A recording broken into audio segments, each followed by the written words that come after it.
এই ছেলেটিকে যখন অসংখ্য পুলিশ তাকে লাঠিচার্জ করছিল তখন তার একটুও প্রতিক্রিয়া ছিল না। তিনি এক বিন্দু শব্দ পর্যন্ত করেন নাই, শুধু হেঁটে হেঁটে যাচ্ছিলেন। এমন তো অবস্থায় কিছু সংখ্যক পুলিশ সদস্য লাঠিচার্জ করতে করতে লাঠিটা থামিয়ে দেয় এবং ভাবে আমি একজন মানুষকে আঘাত করছি আর সেই ব্যক্তিটি কোনো ধরনের শব্দই করছে না। সেই ব্যক্তি তৎক্ষণাৎ একটি পুলিশ সদস্য এসে সে ভাইটিকে জড়িয়ে ধরে। তখন সেই সাজিদ ভাই ধাক্কা দিয়ে সেই পুলিশ সদস্যটিকে সরিয়ে দিতে চায়, কারণ তার ভিতরে জ্বলছে দাউ দাউ করে এক আগুন, যেটা আপনারা কেউ দেখতে পারবেন না। সেই অগ্নিকাণ্ড শুধুমাত্র হাদি ভাইয়ের বিচারের জন্য। এই জন্যই তিনি রাস্তায় এসেছিলেন। মাদ্রাসার একজন ছাত্র কি সাহসী হতে পারে সেটা হয়তোবা বাংলাদেশের প্রত্যেকটি মানুষ গতকাল দেখেছেন, এবং পুরো সোশ্যাল মিডিয়ায় ভাইটির ছবি শেয়ার করে বলছে উনি তো আয়রন ম্যান, উনি তো সুপারম্যান। হ্যাঁ, আসলে উনি সুপারম্যানের মতোই কাজ করেছে।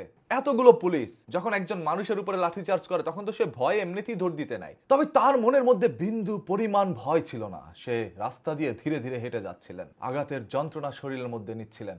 আমরা শুনেছিলাম 1400 বছর আগের ঘটনা, যেখানে আমার নবী হযরত মুহাম্মদ সাল্লাল্লাহু আলাইহি সাল্লাম ইসলাম প্রচারের জন্য ভিন্ন দেশের মধ্যে আগমন করতেন। তখন তাদের সদস্য সংখ্যা ছিল মাত্র 100 থেকে 200 জন, তবে তাদের অপর পাশে ছিল দাঁড়ানো 1000 জন মানুষ। সেই 1000 জন মানুষকে মাত্র 200-300 মানুষ হারিয়ে দিয়েছিল।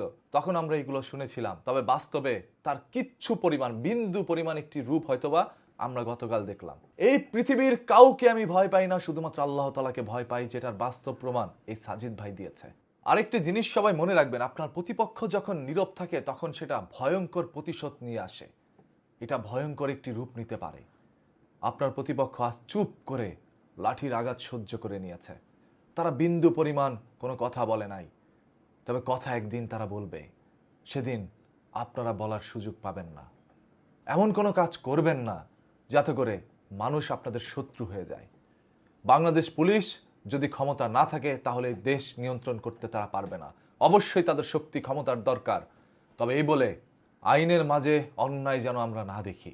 আজ পর্যন্ত কোনো আন্দোলন মিছিলের মধ্যে এই সাজিদ ভাইয়ের মতো কোনো মানুষ দেখি নাই, যে মিছিলের মধ্যে গিয়ে তারপর দেখেন এইভাবে পুলিশের সামনেও আস্তে আস্তে হেঁটে যাচ্ছে। তাকে যে পুলিশ আঘাত করছে বিন্দু পরিমাণ তার মস্তিষ্কে এটা ডাক দিচ্ছে না।